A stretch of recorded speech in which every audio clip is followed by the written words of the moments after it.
The Rakk Lam-Ang Pro has been considered to be one of the best bang for the buck budget mechanical keyboard for a few years now since its release 4 years ago.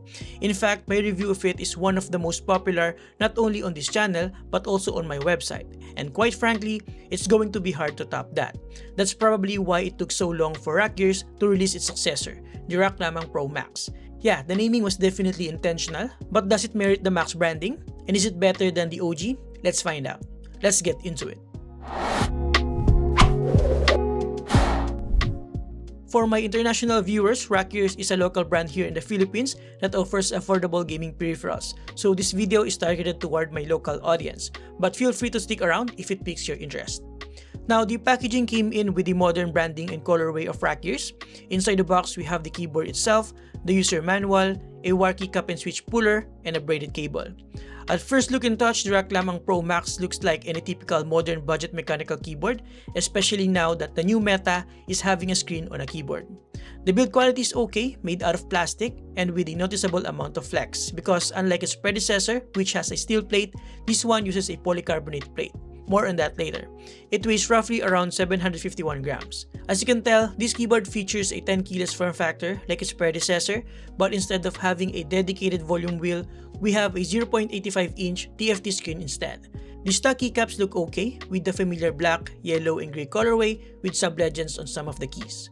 Looking in front, this keyboard features a high-profile case, hiding the switches for a cleaner look.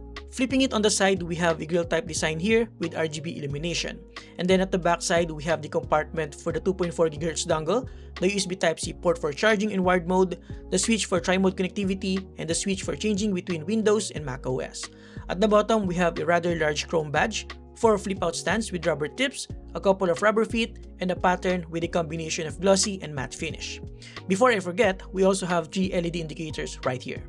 The keycaps are made out of durable PBT plastic with double-shot material for the legends and feature the popular cherry profile.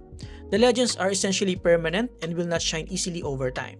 The thickness is around 1.3mm, which is pretty decent, especially for a budget keyboard like this.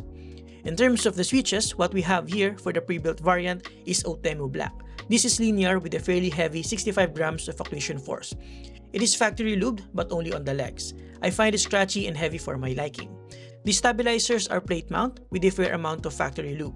It sounds and feels okay for a budget pre-built keyboard, but definitely could use some further tuning. Now, I'm not gonna waste your time by mentioning all of its features and functionalities, so here's the user manual that you can take a screenshot of. But what's important here is that this keyboard features tri-mode connectivity, meaning you can connect this to multiple devices, 3 via Bluetooth and 1 via its 2.4 GHz dongle, and you can also connect this via wired should you choose the least amount of latency for gaming. However, I would say I didn't encounter any input lag when using this for competitive gaming via its 2.4 GHz connection. Now, as I've pointed out earlier, instead of a dedicated volume wheel, we now have a 0.85-inch TFT display. Which is better depends on each individual's preference.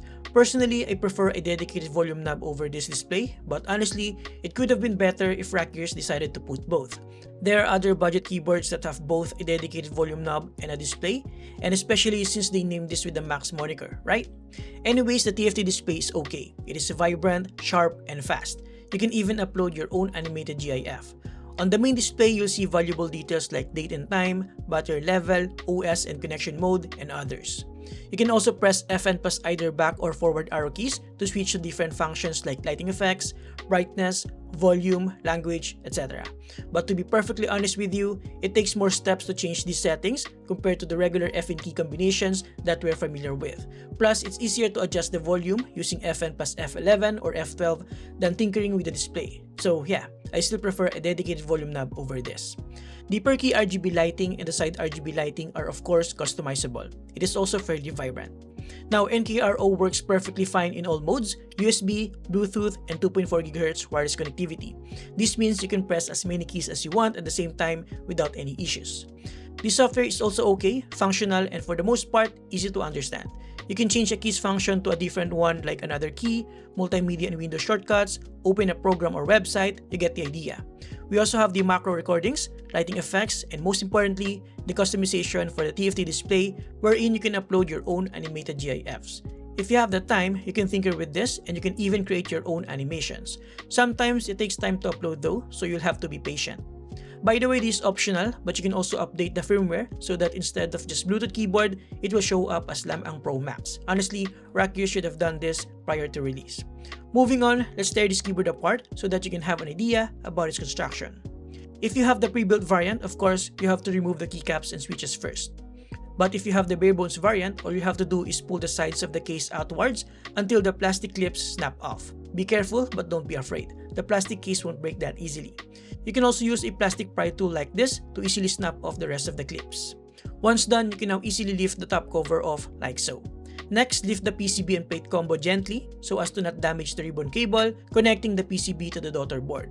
On the bottom case, we have an EVA foam, 2 lighting diffusers, the daughter board, and the 4000 mAh of battery. Looking at the PCB and plate combo, we have the 0.85-inch TFT display here and a bunch of small silicone gaskets all around the polycarbonate plate. We also have a couple of silicone dampeners underneath the spacebar. Now let's remove the cable of the display so we can split this combo off. Remove all the screws that secure the PCB and plate together. After that, you still might find it difficult to pull off the plate. And that is because it is also secured with plastic snaps, which I find unnecessary and just adds some tension to the PCB when you try to snap it off. On the other hand, this will make sure that the switches will snap in place properly since the plate and PCB are properly aligned. Finally, we have the polycarbonate plate with some flex cuts all around. The TFT display is also clipped on the plate. Here's a closer look at the plate mount stabilizers. As you can tell, they are substantially lubed out of the box.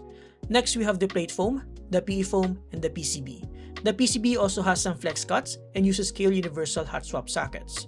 Putting it all back together is easy, you just have to reverse the process. Overall, the Rakk Lam-Ang Pro Max has all the features of a budget modern mechanical keyboard with all the familiar sound dampening material, a better and flexible polycarbonate plate with silicone gaskets, partnered with some pretty decent switches and keycaps for the pre-built variant. The display is okay, functional, and fancy, but again, I would have preferred to have a dedicated volume knob as well. At the end of the day, I still honestly feel like it is better in terms of overall features compared to the OG Rakk Lam-Ang Pro. Let me know in the comments below what you think.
Now, before we end this video, I also want to show you the Rakk Lam-Ang gaming mouse, which is another budget gaming mouse from Rakk.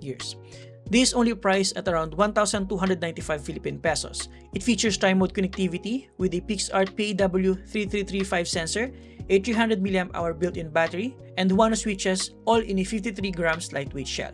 Inside the box, you're going to get the mouse itself, a user manual, a nice lightweight and flexible paracord cable with a 2.4 GHz dongle, and a USB Type-A to Type-C adapter.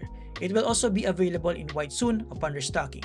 Right now, the Rakk Lam-Ang Pro Max pre-built is sold out, but there are still available bare bones kit. Pre-built variant will restock around March. Mag and white variant will be available around the end of February. And there you have it, guys. Thank you for watching. Huge thanks to Rakk for sending this in. Honest disclaimer, this video is not paid, but Rakk did send the Rakk Lam-Ang Pro Max and Mag-An for me to check out. They will not review this video and will see this at the same time as you do. I'll put some links below if you're interested.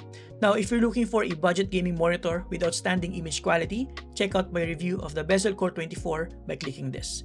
Thank you for watching, subscribe if you appreciate this video, and see you next time. Have a great day, guys. You're awesome.